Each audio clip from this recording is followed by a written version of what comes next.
Hello welcome to the view. నేను రూపా ఇందుకూరి. మద్యం ఇది ప్రభుత్వాన్ని నడిపే పెట్రోల్. ఎవ్వరం దీన్ని కాదనలేం. ఎందుకంటే మద్యం అమ్మకాలు లేకపోతే ప్రభుత్వానికి ఇన్కమ్ ఉండదు. కరోనా లాంటి మహమ్మారి ఉపద్రవం కాస్త తెరిపివ్వగానే మొట్టమొదటగా వైన్ షాప్స్ ఓపెన్ అయ్యాయి. అది మద్యానికి ఉన్న పవర్. ఏపీలోనే కాదు, యాక్చువల్గా ఓవరాల్ ఇండియాలో దాదాపు చాలా రాష్ట్రాలు కరోనా కాస్త తగ్గగానే మందు షాపుల్నే ముందుగా ఓపెన్ చేశాయి. Okay, let's come to AP topic again. ప్రస్తుతం వార్తల్లో ఎక్కువగా నలుగుతున్న అంశం ఏంటి? ఏపీ మద్యం కుంభకోణం. దీన్ని స్కామ్ అంటోంది కూటమి ప్రభుత్వం. కాదు, మద్యం అలవాటు మానిపించే అతిపెద్ద స్కీమ్ అని చెప్తోంది వైసీపీ పార్టీ. అసెంబ్లీలో కూడా శ్వేతపత్రం విడుదలైంది. సీఎం చంద్రబాబు 3,113 కోట్ల కుంభకోణం ఇది అని అంటున్నారు పక్కన. కాదు, దాని విలువ 30,000 కోట్ల రూపాయల వరకు ఉంటుందని. కేవలం 3,000 కోట్లంటే జగన్ హ్యాపీగా ఫీల్ అవుతారని సెటైర్లు వేస్తున్నారు BJP leaders. Deputy CM Pawan Kalyan కూడా ఇది 30,000 కోట్ల రూపాయల కుంభకోణం అని ఖచ్చితంగా చెబుతున్నారు. 30,000 కోట్ల రూపాయలంటే మాటలా? ఇది నిజమేనా? అసలు ఎలా పాసిబుల్? ఈ దోపిడీకి ఎలాంటి అవకాశం ఉందో ఒక్కసారి చూద్దాం. మద్యం అనేది కాన్స్టిట్యూషన్ ప్రకారం స్టేట్ లిస్ట్లోని అంశం. అంటే దీని అమ్మకాలు, ఆదాయం, నియంత్రణ ఇలాంటి వ్యవహారాలన్నీ రాష్ట్ర ప్రభుత్వం చేతిలో ఉంటాయి. 2019 ఎన్నికల సమయంలో సంపూర్ణ మద్యపాన నిషేధం అనే హామీతో జగన్ మహిళల మనసు గెలుచుకున్నారు, అధికారంలోకి వచ్చారు. ఆ తర్వాతే అసలు స్టోరీ స్టార్ట్ అయింది. I will explain you. అప్పటి ముఖ్యమంత్రి చెప్పినట్టు నిజంగా సంపూర్ణ మద్యపాన నిషేధం సాధ్యమయ్యే పనేనా? Not at all. దీంతో ఆయన వెంటనే మాట మార్చి విడతల వారీగా అన్నారు. ఆ తర్వాత మద్య నిషేధం కాదు, మద్య నియంత్రణ అన్నారు. పోనీ అదైనా పూర్తిగా జరిగిందా అంటే లేదని చెప్పాలి.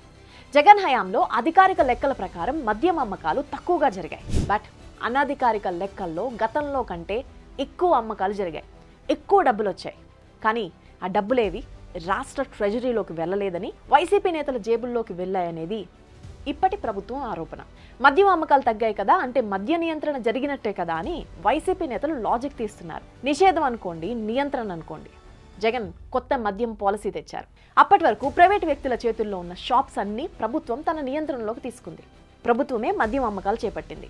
జీవో నెంబర్ 411 ద్వారా రాష్ట్ర వ్యాప్తంగా సుమారు 3,500 మంది సూపర్వైజర్స్, మరో 8,033 మంది సేల్స్మెన్స్ ఈ మద్యం షాపుల్లో ప్రభుత్వం నియమించింది.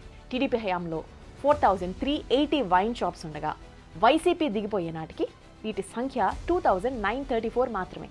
అంటే 33% షాపుల సంఖ్య తగ్గింది. సో మద్యం షాపుల విషయంలో మనకు క్లారిటీ వచ్చింది. అయితే లాజిక్ అంతా ఇక్కడే ఉంది. మద్యం అమ్మకాల విషయాన్ని ఒక్కసారి క్లియర్గా పరిశీలిద్దాం. బీర్లు తయారు చేసేవి బ్రూవరీస్, మద్యం తయారు చేసేవి డిస్టిలరీస్. ప్రభుత్వం దగ్గర అనుమతి తీసుకుని ఈ కంపెనీలు ఏర్పాటు చేస్తాయి. అయితే అమ్మకాల విషయంలో వీరికి స్వేచ్ఛ ఉండదు. ఆంధ్రప్రదేశ్ స్టేట్ బ్యావరేజెస్ కార్పొరేషన్ లిమిటెడ్తో ఒప్పందం కుదుర్చుకున్న కంపెనీలకు మాత్రమే అనుమతి ఉంటుంది.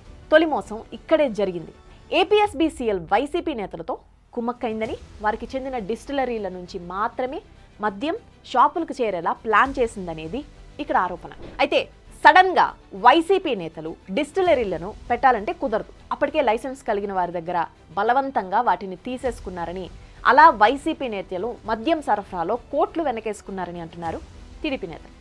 ఈ వ్యవహారంలో ఏపీఎస్బీసీఎల్ మాజీ ఎండీ వాసుదేవరెడ్డిపై ప్రస్తుతం సిఐడి కేసు నమోదు చేసి విచారణ కూడా జరుగుతోంది. సో మద్యం తయారు చేసే డిస్టిలరీస్ దగ్గరే పెద్ద కుంభకోణం జరిగిందని ఆరోపణ.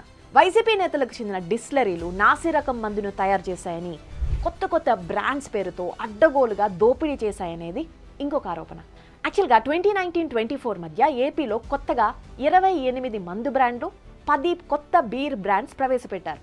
ఇది మనకున్న అధికారిక సమాచారం. మందుబాబుల మెచ్చే పాత బ్రాండ్లని కావాలని పక్కన పెట్టారు. కొత్త బ్రాండ్స్ పేరుతో నాసిరకం మద్యం అందుబాటులోకి తెచ్చారు. సో తప్పనిసరి పరిస్థితుల్లో అందరూ Boom Boom Beer, President Medal మందికి అలవాటైపోయారు. మద్యం అమ్మకాలు తగ్గించాలనే ఉద్దేశంతో విడతల వారీగా మద్యం రేట్లు పెంచింది ప్రభుత్వం. అసలే నాసిరకం మద్యం, దాన్ని మరీ ఎక్కువ రేటు చెల్లించి తీసుకోవాల్సి రావడంతో ఏపీలో అందరూ లబోదిబోమన్నారు. అందుకే తెలంగాణ వాసులు అదృష్టవంతులంటూ సోషల్ మీడియాలో మందుబాబులు జోకులేసుకునేవారు. డిస్టిలరీలను బలవంతంగా లాగేసుకోవడం మొదటి మోసం అయితే, రేటు పెంచిన నాసిరకం బ్రాండ్లు రెండో మోసం. ఇక మూడో విషయానికి వద్దాం, చాలా ఇంపార్టెంట్.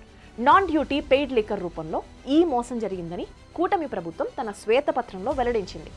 డిస్టిలరీలు వైసీపీ నేతలు, షాపులు ప్రభుత్వానివి. సో ఇక్కడ కమ్యూనికేషన్ మిస్ అయ్యే ఛాన్సే లేదు. అందుకే అధికారికంగా పన్ను లేని మద్యాన్ని, లెక్కల్లో చూపించని మద్యాన్ని వైన్ షాపుల్లో విక్రయించారని టీడీపీ నేతలు ఆరోపిస్తున్నారు. ఉదాహరణకు మందు బాటిల్ విలువ 100 రూపాయలు అనుకుంటే దాని తయారీకి 16 రూపాయలు ఖర్చు అవుతుంది. దీనిపై 84 రూపాయలు రాష్ట్ర ప్రభుత్వం పన్ను రూపంలో యూజువల్గా తీసుకుంటుంది. ఇక్కడ పన్నులు చెల్లించని మద్యాన్ని ప్రభుత్వ షాపుల్లోనే విక్రయిస్తున్నారు కాబట్టి ఆ 84 రూపాయలు వైసీపీ నేతల జేబుల్లోకి వెళ్ళాయని టీడీపీ నేతల ఆరోపణ. అందుకే నాన్ డ్యూటీ పెయిడ్ లిక్కర్ అమ్మకాలు జోరుగా సాగాయని అంటున్నారు. అండ్ 4వ అతిపెద్ద మోసం డిజిటల్ పేమెంట్స్. చిన్న చిన్న బడ్డీ కొట్లలో కూడా ఫోన్పే, పేటీఎం బోర్డులు కనపడతాయి. కానీ ఏపీలో వైన్ షాపుల్లో కేవలం క్యాష్ డౌన్ క్యారీ ఆన్ పద్ధతే కొనసాగుతోంది. ఎందుకు ఇదంతా అంటే దానికి సమాధానం లేదు. డిజిటల్ పేమెంట్స్ జరిగితే అన్నిటికీ లెక్కలు పక్కాగా మెయింటైన్ చేయాలి. అదే క్యాష్ అయితే పన్నులు లేని మందుని ఎంతకైనా అమ్మేయచ్చు అనేది వారి ప్లాన్. ఏపీలో గడిచిన 5 ఏళ్లలో 99,000 కోట్ల రూపాయలకు పైగా మద్యం అమ్మితే అందులో కేవలం 615 కోట్ల రూపాయలు మాత్రమే డిజిటల్ లావాదేవీలు జరిగాయని లెక్కలు చెబుతున్నాయి. మొత్తం అమ్మకాల్లో ఇది 1% కూడా కాదు. తప్పులు చేసేందుకు ఈ తిప్పలు అనేది టీడీపీ ఆరోపణ. అన్నిటికంటే పెద్ద కిరికిరి ఇంకోటి ఉంది. మద్యాన్ని నిషేధిస్తానన్న మాజీ సీఎం జగన్ దశల వారీగా మద్యం అమ్మకాలు తగ్గిస్తానన్నారు. ఇక్కడి వరకు బానే ఉంది. బట్ ఆ మద్యం ద్వారా వచ్చే ఆదాయాన్ని చూపించి ప్రభుత్వ సంక్షేమ కార్యక్రమాల అమలు కోసం అప్పులు తీసుకున్నారు తెలుసా. 5 ఏళ్లలో తనకొచ్చే ఆదాయం చూపించి AP state beverages corporation limited పేరుతో ఈ అప్పులు తీసుకున్నారు. అయితే ఇక్కడ అప్పులు ఇచ్చింది వరల్డ్ బ్యాంకో, ఏషియా డెవలప్మెంట్ బ్యాంకో కాదు.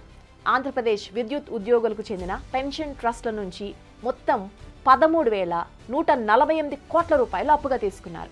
దాన్ని సంక్షేమ పథకాలకు వాడుకున్నారు. అయితే ఇక్కడ అప్పు ఇచ్చిన ట్రస్ట్లకు నష్టం లేదు, కానీ అందులో డబ్బులు దాచుకున్న ఉద్యోగులు మాత్రం వడ్డీ నష్టపోతున్నట్టే లెక్క. దాని విలువ 250 కోట్ల రూపాయలుగా తేలింది. ఇవి డీటెయిల్గా మద్యం కుంభకోణం వివరాలు. మద్య నిషేధం అంటూ అధికారంలోకి వచ్చిన వైసీపీ అది చేయకపోగా మద్యం పేరు చెప్పి జనం దగ్గర డబ్బులు కొట్టేసిందని, వైసీపీ నేతలు జేబులు నింపుకున్నారని ఇప్పుడు టీడీపీ శ్వేతపత్రం విడుదల చేసి మరీ ఈ లెక్కలు చూపిస్తోంది. ఆ కుంభకోణం విలువ 3,113 కోట్లు అంటున్నారు సీఎం చంద్రబాబు. కాదు 30,000 కోట్ల గోల్మాల్ జరిగిందని ఒక పక్క జనసేన, బీజేపీ లీడర్స్ అంటున్నారు.